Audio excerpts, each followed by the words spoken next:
Now let's talk with Father John Jenkins. Father Jenkins, thank you for your message today and for making it down here to be with us. I'd like to start by asking you about Notre Dame University in general. My experience with graduates and anyone that's had or spent time there has been so incredibly positive. What is the spirit that is talked about, taught, that happens at that university? Because there's something very special, I think. You know, Dan, there are many things. And obviously there's a sports tradition and there's the wonderful tradition of the university. But I really believe what's special is the life of faith. It allows students and faculty and the whole university community to come together at a deeper level in their dorms, at the religious services, to talk about issues of greater depth. It allows us to go more deeply and I think form deeper bonds of community. It allows us, our students, to have a sense of a service, a sense of a purpose beyond themselves. And I think that instills a great devotion and a sense of spirit. I really believe the spirit of Notre Dame, really at its deepest level, is that spirit of faith. That's a wonderful thing. Father Jenkins, you talk about talking to students with depth. How do you, what is the language of faith that you use with students at Notre Dame when you're talking about the wounded world in which we live? Students who may be on the brink of despair. You know, I think students know the problems of this world and they may be tempted toward a certain despair or a certain cynicism, but I think they, like us, they really want to hear words of hope. I really do believe they want to hear words of hope, not in a dishonest way or disingenuous way, but really to talk about, well, what can they hope for? And it allows one to enter into a conversation. I think all great education is a conversation. It's not telling someone what to think. It's engaging in a conversation. And once you have them there, I think you can draw them to deeper levels and they come up with their own discoveries and insights. You so masterfully in your message discern the difference between hope and optimism or wishful thinking, if you will. I would love to know, and Daniel, I'm sure too, what on your own journey to the priesthood, to Oxford, to your distinguished role as president of Notre Dame University, what were those moments along the way when you struggled to hold on to hope?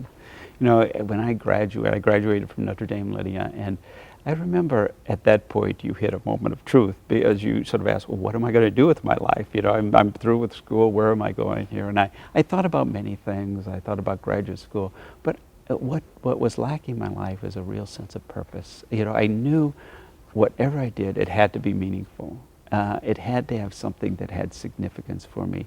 And that, it was a kind of struggling time. It was a difficult time, but that deepened my faith because it led me, well, what do I really hope in? What is important for me?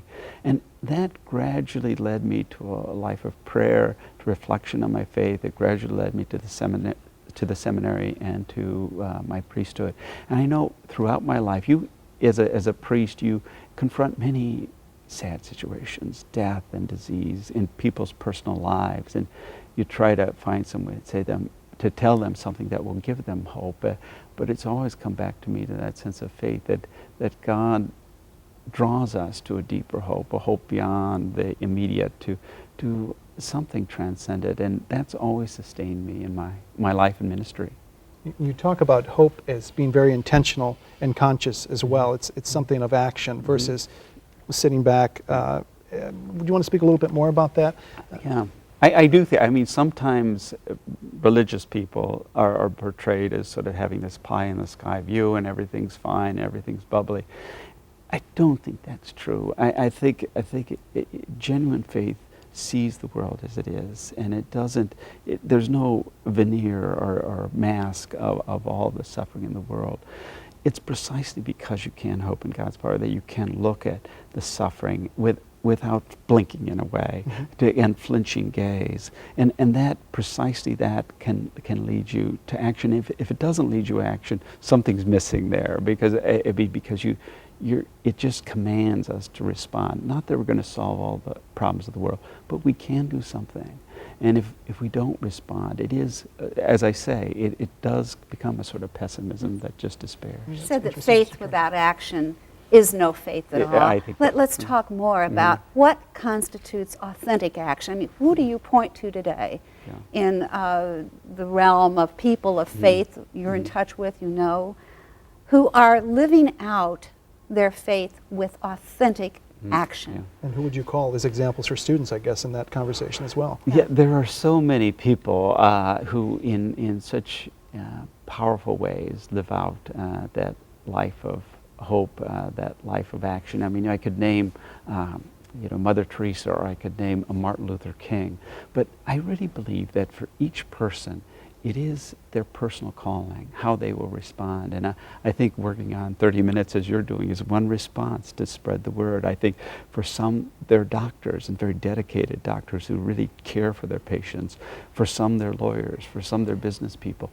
Everyone responds in a different way, but if you approach your calling with a sense of service, a sense of making the world better, I think you're a beacon of hope. And I've met people, most ordinary people, you wouldn't know them, many positions, but they, just how they act, they really kind of proclaim a hope. Had you always known that you were headed for the priesthood, or were there moments of resistance or kicking and screaming? No, I think through my high school days, college days, it was in the back of my mind, but not in the forefront. It really was that moment when I was forced to ask myself, what am I going to do with my life?